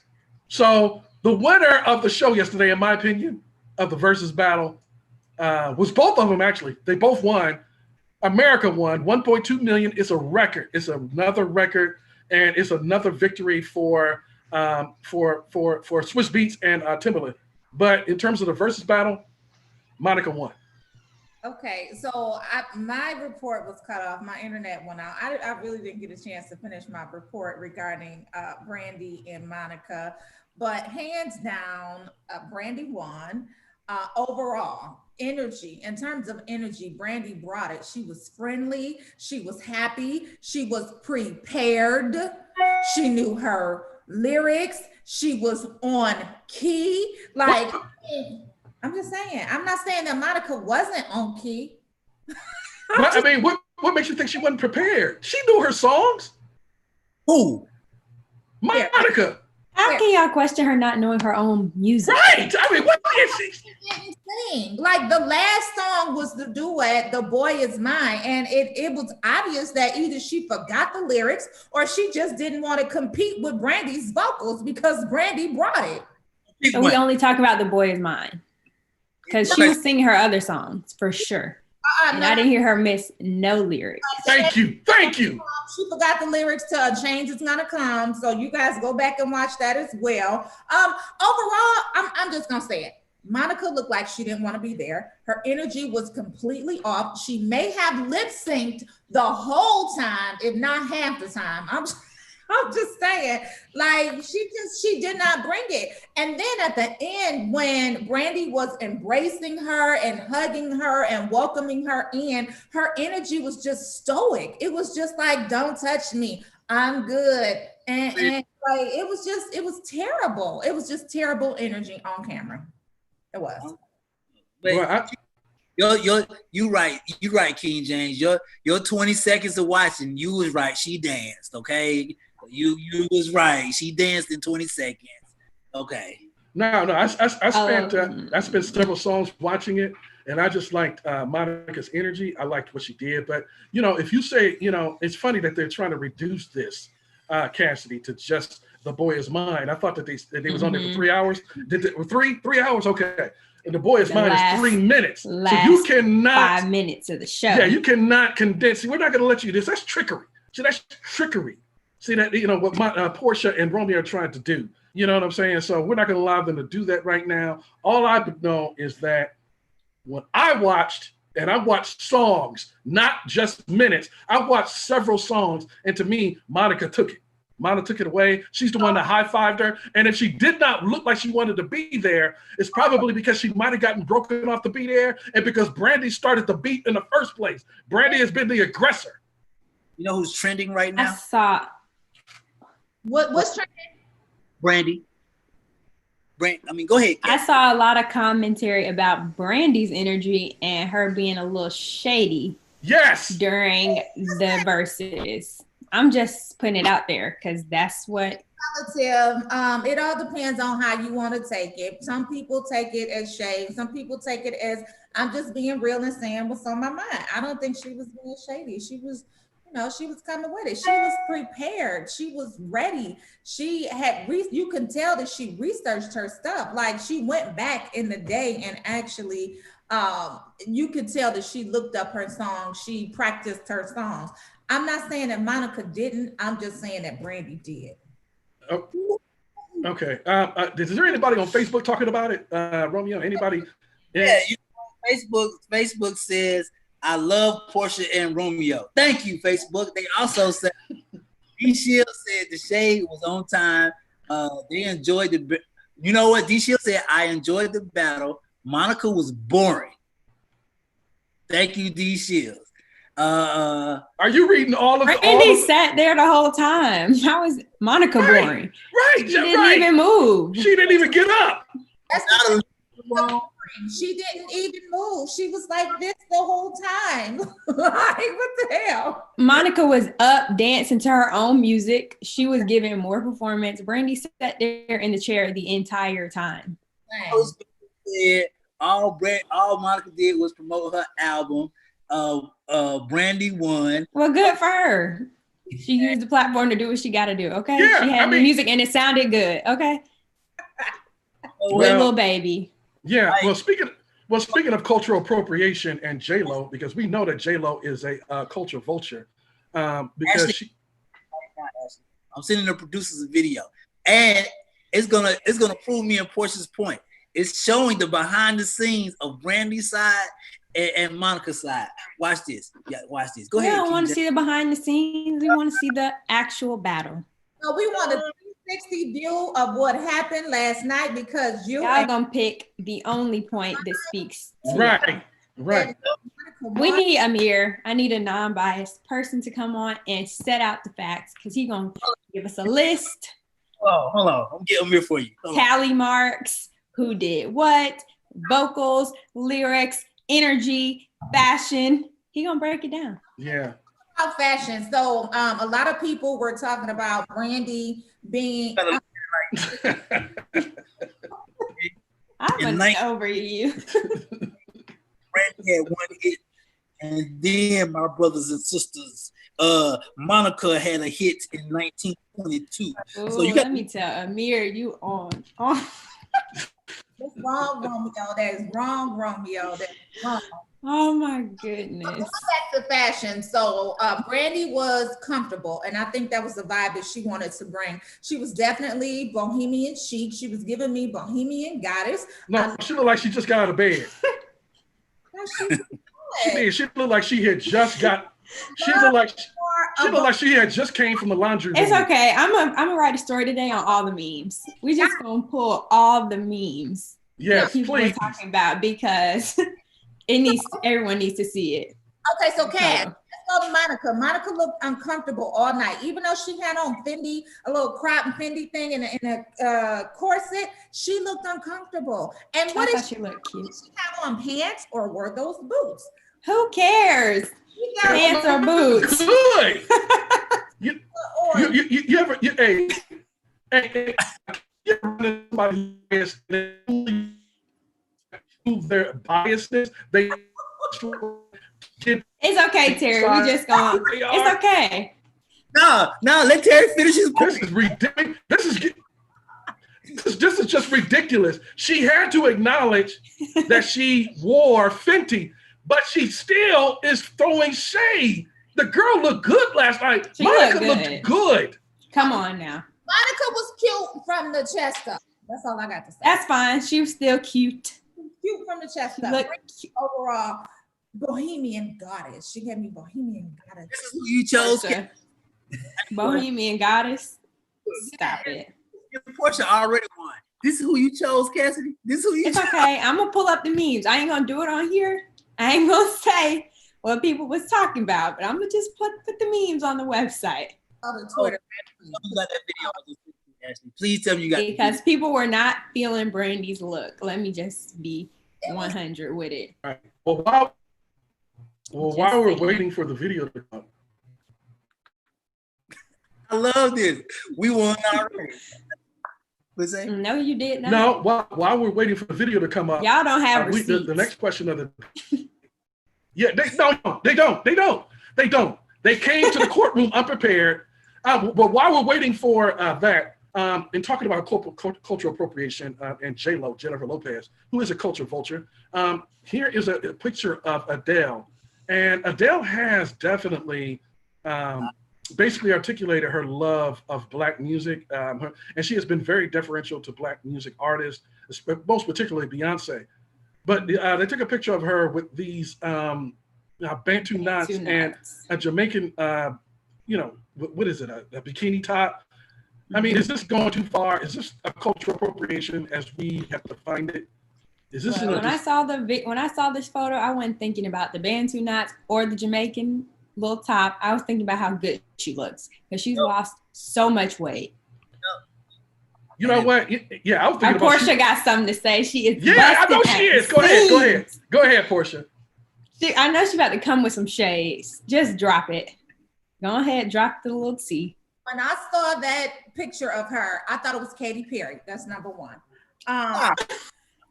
Katy Perry just had a baby like 2 days ago. I thought it was Katy Perry.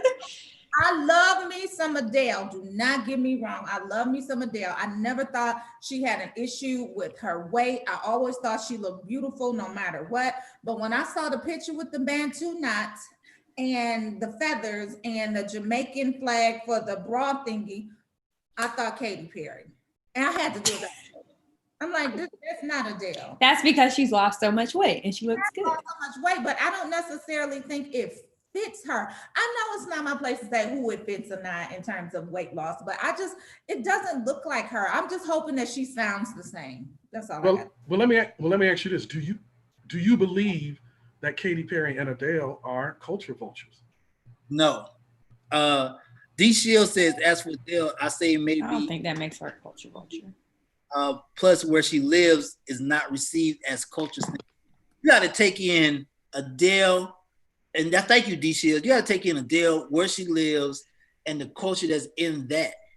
And I say that because I think a lot of people can't be culture vultures. Like, I think a lot of white, if we're talking about other, let's go with other. In Asian, in not Asian, in China, hip hop is the primary music. So who am I to say if the young Asian rapper blows up? Or I don't know if y'all fans of BTS, but BTS, their music is reminiscent of Michael Jackson. Like, it's what it is. Like, I think that's different though. Their music, they dance like Michael Jackson. That's totally different. If Adele was walking around dressed like this every day, okay, maybe. But I think this was a festival of some sort. I don't necessarily. It wasn't my first thought. If she continues to do something, then maybe. But the thing is that here's my opinion, because I do think there are culture vultures out there. There definitely are. Yeah, such as J-Lo, such as Miley Cyrus, such as Justin Timberlake, and the rest of those. Yes, Justin Timberlake is a culture vulture. People who take our culture and use it, and Pink, singer Pink is another one, who use our culture for their personal advantage. And then once they become famous, they disown us. There are a lot of Miley Cyruses out there. Now, there are people who are very authentic, who I believe to their core that they worship and they love Black music. Like way back in the day, there was a group called Hall & Oates. I know, Romeo, you may not have heard of them. You might be too young to ever heard of them. But they seem to be authentic. I think George Michael was authentic. I think that today, Eminem is authentic. But Pink, Justin Timberlake, no. They basically tore off chunks off of the culture of Black people and used it to make themselves famous. Mm-hmm.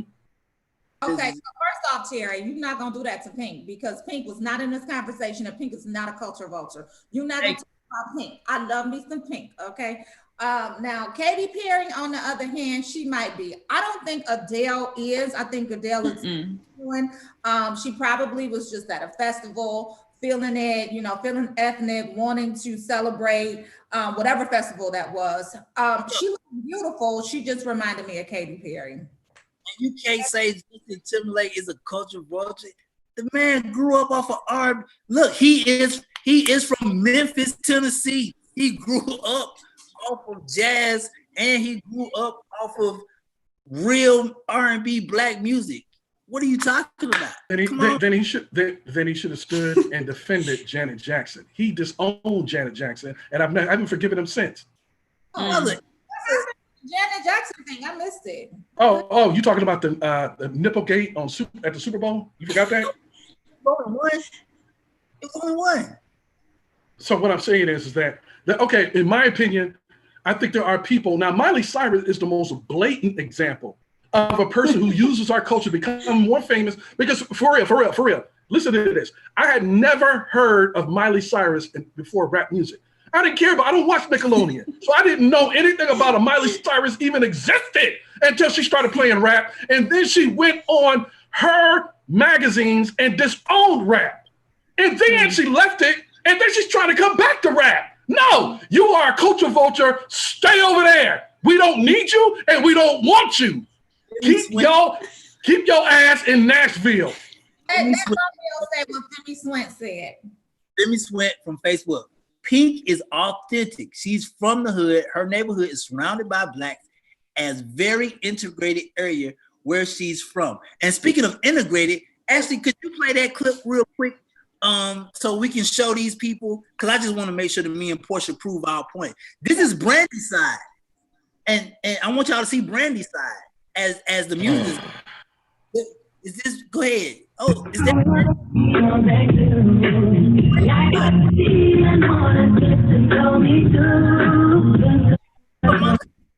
Monica ain't doing that. Okay, cool. I just wanted to show that little bit. That was not Brandy dancing. That was Ray J and her crew. What does that have to do with her? But me and Portia nothing. Because I'm pretty sure whoever was on Monica's side, who cares if they dancing? It's about Monica and Brandy, not your entourage.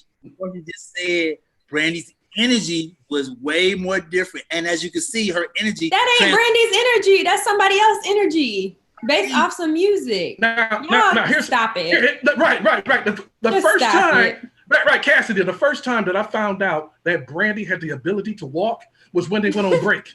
Because she didn't get out that damn chair the whole show. She didn't move. I didn't even know. I thought she was injured. I thought something was wrong with her. She didn't get out that chair. Monica did. I don't know. Man, come on, man. Come on, man. Stop it. I can't even believe you just pulled that up. Just right. Y'all are not doing well today. I can't believe, Romeo, that you contaminated this argument with that garbage. Let's go to the See, now Portia want to bring up a new clip. Right. Now she want to change the subject. Go ahead. What it say? So now that the battle is okay, go ahead. Now damn.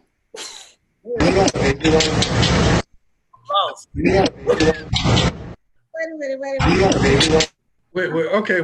See, that's what I'm talking about. That's how you change the subject. When you are losing, you go to something that don't even make any sense. Oh my goodness. Over. Can we all agree to not compare Brandy and Monica because they both have hits and can sing? They do. And then it said, laugh my ass off. That doesn't even sound right. Brandy won. Good night, y'all. They definitely both have hits. Yes. They both had songs that I was jamming to.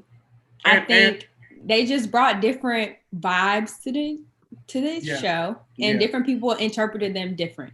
They're still both great artists. Yes, and these arguments remind me of the past, of the arguments between Biggie and Tupac and Prince and Michael Jackson. The people are so in one camp, and there's nothing that you can do to get them out of that camp. So I'm not trying to convince you to like Monica. All I know is that it was a win. The culture. I like Monica. I'm not going to sit up there and say I know I like Monica, but Monica didn't do it for me last night. Like her entire first album was fire. Loved it. It was the 90s. I loved it. But she just didn't bring it last night. That's all I'm saying. Okay, that's fair. No, I do think that perhaps part of her apprehension of being there was the fact that her energy might have been off because there is beef and she's tired of the comparisons. And Brandy has reignited the beef. Reignite nothing. She shouldn't have been there. If she was apprehensive about being there, period, she should have stayed at home. She should have just not agreed to do it, and she should have stayed at home. Like you don't have to be somewhere that you don't want to be. You just don't. And she appeared to have not wanted to be there last night. No, because I just think that Monica believes that Brandy believes that she's bigger than she is because Brandy is not a bigger star. She's not a bigger star than Jill Scott or Erykah Badu. She is not a bigger star than Jill Scott or Erykah Badu. Brandy name, please. It said that Monica may have sang in the 90s, but Brandy was the 90s. Can somebody please bring up facts? Wait a minute. Who said that? I'm just saying, Monica sang in the 90s, but Brandy was the 90s. I'm talking about Cinderella with Whitney Houston. I'm talking about Moesha. I'm talking about Barbie dolls. I'm talking about her song. Come on, no. That's not fair, though, because when we're talking about just music, we can't bring acting into the picture. We're talking about their musical catalog. We're not talking about is she a bigger star? Is she more iconic? Obviously, Moesha was the bomb and Cinderella was, but we're not talking about acting. We're talking about music and verses. Package. Monica. No, we're not, because we can't bring up the fact that these people are actors and it's about their music. They're not battling who's a better actor. Yeah, and that further goes to my point of anybody. I take umbrage at anybody who would dare and have the mitigating gall, the intestinal fortitude to say that she was the 90s when you had people like Dr. Dre and Snoop and Tupac and Whitney Houston and Mariah Carey, and you have the audacity to call Brandy the 90s? The 90s of what? She ain't the 90s of nothing. When you have Lauryn Hill, Jill Scott, Erykah Badu, Brandy is the 90s of nothing. Stop. She was a big part, but I'm just saying we can't bring in Moesha and talking about she was the 90s. Acting. Of what? That's the 90s fair. Of what? Because if Monica's not an actress, so I don't think that's fair. Lauryn Hill, I mean, oh my God, you got Lauryn Hill and Jill Scott, and Brandy was the 90s. You had Tupac and Biggie, and Brandy was the 90s. Yeah. That's blasphemy. I'm just saying, let's make it even. What is Facebook saying? Facebook saying they tired of Terry and Cassidy. And whatever. Y'all tired of this truth. Okay? Right. You can't handle the truth. They want the truth, but they can't handle the truth.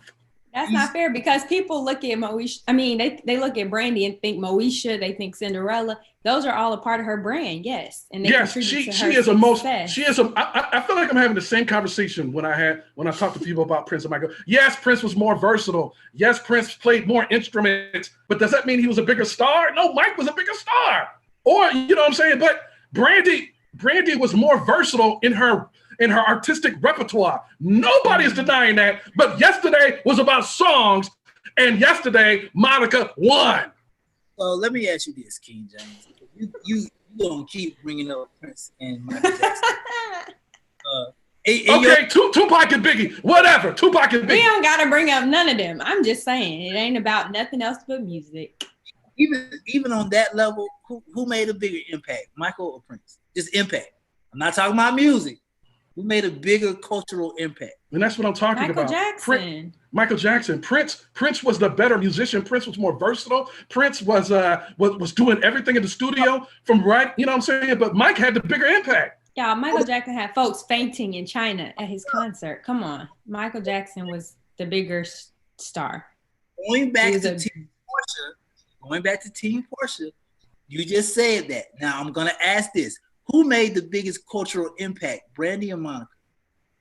We're not talking about cultural impact. Versus is not about that. It's about music. It was Brandy, but we're talking about music. Last night, Monica won. That's fine. Yes, we know Brandy was significant in the culture. Answer the question. That was a very direct. We know Brandy was impactful in the culture. Obviously, Moesha and Cinderella. That ain't nobody arguing that. I'm a fan of Brandy and her work. We talk about strictly verses and music. Y'all trying to throw in a bunch of other stuff. Cassidy, you're trying to argue with the woman who said Brandy was the 90s. Who in the hell said that? Something like that. That is preposterous. I'm using a word that the mainstream culture used. Preposterous. That is ridiculous. Technically, you just proved Portia's point. If Brandy had more impact on the culture in the 90s, then technically Brandy ran the 90s. Technically, right? She did not run no decade.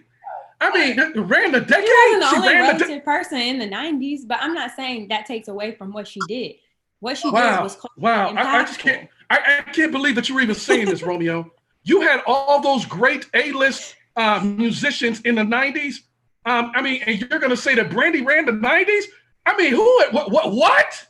Ooh, the 90s was a bomb time in everything as far as music, TV, all together for the culture. I can't believe that time. I can't believe it. We discovered Erykah Badu and Jill Scott, Tupac, Biggie, Nirvana. We had so many acts in the 90s, and you're gonna say Brandy ran it? Brandy owned the 90s? Please don't say. Wait a minute. Somebody said on Twitter, Taru said on Twitter, inside voice, Terry, inside voice. Y'all can't even hear what I'm trying to say because Terry over there crying, Cassidy over there crying. Like, I'm just stating facts. That's all. Go ahead. The floor is yours. At the end of the day, Brandy won. Brandy was the 90s. Brandy ran the 90s. Brandy was the 90s? Listen, we're not taking away from the other artists that were in the 90s. We're definitely not taking away from them. However, you cannot deny the fact that Brandy was the ish, I-S-H, capital. Definitely not denying that she was the ish. And I gave y'all that. That's it. That's it. That's all I got to say. That's fine, but the ish in the 90s doesn't have anything to do with last night versus. I'm talking about last night. Yeah. The ish in the 90s might have been Mariah Carey. It might have been Jill Scott, Erykah Badu, Lauren. And none of them were on last night's verses. Right. Dr. Dre, Snoop Dogg, Biggie, Puffy, who's now Diddy. I just named a dozen people who were bigger stars than Brandy. So how can somebody say that she was the 90s? What? King James, stop RNCing me. Stop trying to take me off of what the goal is and throw other stuff in my face, man. Don't do that. Y'all little clips be trying to take us off the goal. A little backstage clip. Whoever. Of somebody entourage. Woo! Man, that was check receipts, follow the hashtags. I'm gonna go to. I can't wait. I can't wait. My timeline last night. Can't wait. Me and my friends had Monica, but I mean that's what agent provocateurs do, Cassidy. They try to get you off the mark, and then they try to say something else to get you upset. So they got me off my pivot by taking it away from music and saying that Brandy was the 90s. Actress. You go with the big word. Brandy was the 90s. I wanted to hear what Munson had to say. Munson, where'd you go? Just listening. I was just R.I.P. Chadwick Boseman. Yes. I was a little disappointed with the whole experience myself. I mean, when they're just standing and like they were lip syncing, was just a little much for me.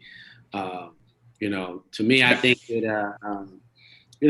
that the community needs so much right now that 1.2 million people will turn in. I mean, at any other moment, we may not even showed up to either one of those concerts. So at least they gave us a body of work. I clearly think at the same time, Brandy was definitely doing her thing. And it just depends on who you're with. I mean, if you see the artist as artist, people love Monica. If you see her as an entertainer, people love Brandy. So I think that's how it was. But it was a little boring to me. I didn't like the tracks, Cassidy, and I didn't like. It appeared a little bit of lip syncing. You didn't like the music. It really felt like they weren't necessarily performing. Like I didn't feel like what I felt when I saw Jill finish Erykah. Erykah. Well, it wasn't a performance. Really? I didn't get any of that. So I wasn't impressed. I guess that was my thing. I think Versus is a huge platform. Anybody that gets on there, giving everybody's thirsty on a Tuesday night inside the house during COVID, people are going to tune in. But I wasn't artistically impressed. They definitely use their platform, though. Yeah, I mean, it's great. Encourage people to vote. They had Kamala Harris on there, so all those things plus. But it was a little boring.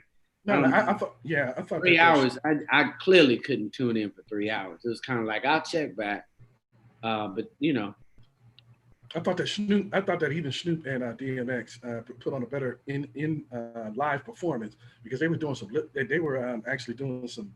They were actually rapping their own hits and they were actually doing some freestyling. They were both dancing. They were reminiscing. There was a lot of energy in the room. There was. And that is not what you've been reviewing. You have been destroying.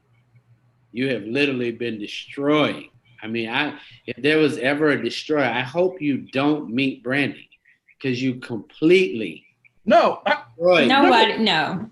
Definitely gave her props. We said she's a good actress. I didn't say you, Cassidy. Stay out of this. We didn't ask you. No. She don't need to stay out. She can join. I'm talking to Terry because he went so hard. Yeah. I mean, you really went hard. Oh, Portia, quick. No, I said everybody on this panel agrees. Everybody here agrees that Brandy is the bigger artist and more versatile artist because she has gone on to acting. She had her own sitcom, Dolls, but we're talking about singing and the hits. what last night was about, Got a song Monica out won. there? Monica won. Okay. And I'm not hating when I say Brandy did not own the 90s. Brandy did not own the 90s. I think Versus won for the culture, captured people. Like Cassie said, hopefully everybody got the message about voting.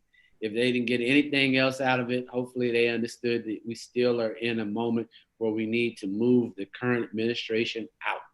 Absolutely. So nothing else. That was it, Cass. Kudos to Cass for capturing the essence of Kudos to them because they did it. So shout out to both of them. They did it on Versus. So and shout out to Brandy on the cover. She looks great. Right there.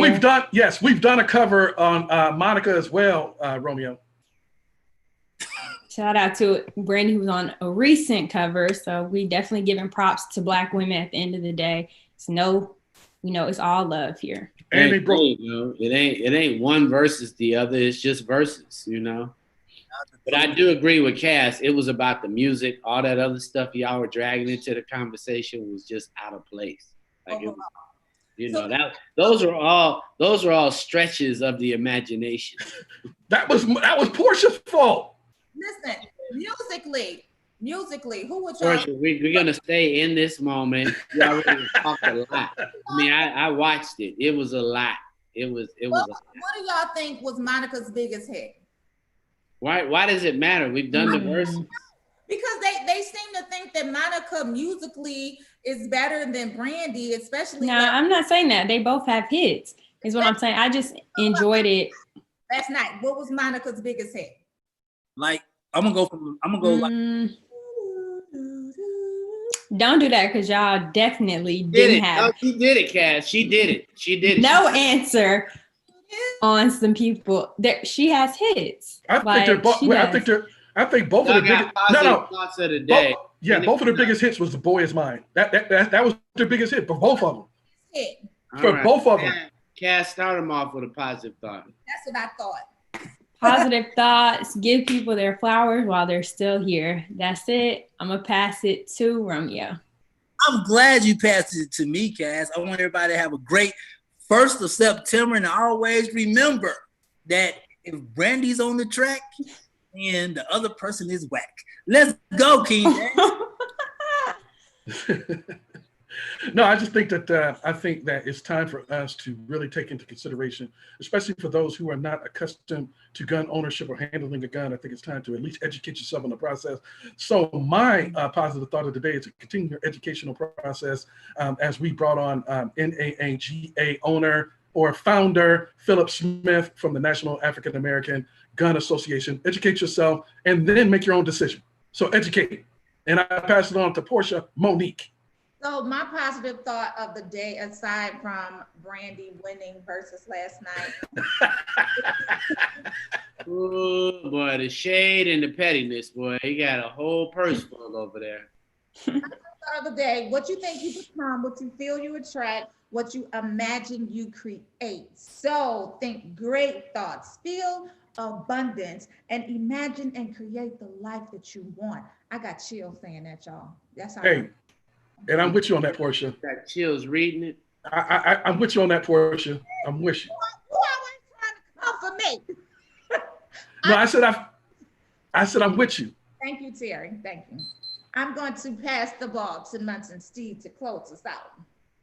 Well, no, I liked Cass is giving flowers. Peace to everybody. Stay up. If nothing else, stay up.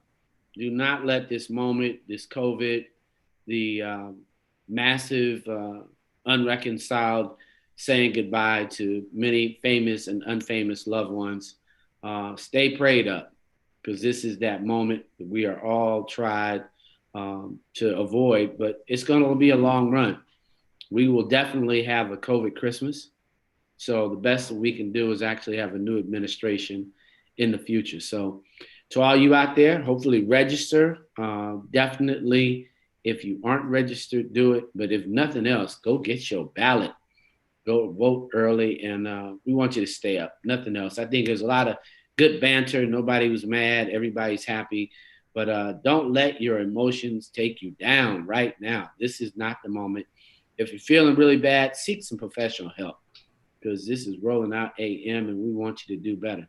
Anything from you, King James, because you had so much to say. Yeah. I mean, yeah.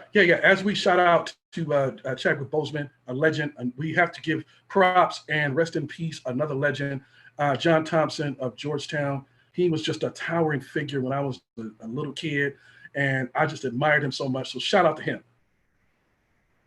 All right. Shout out. See you tonight at 6 p.m. for Health IQ. Portia was going to say that, Health IQ. So we know that's happening your way, talking about COVID and all the good things we can do to preserve and protect ourselves. But yeah, we got a star lineup tonight, don't we? You know what I'm saying? We got Dr. Kimes coming in, and we got some folk really knowing what they're doing.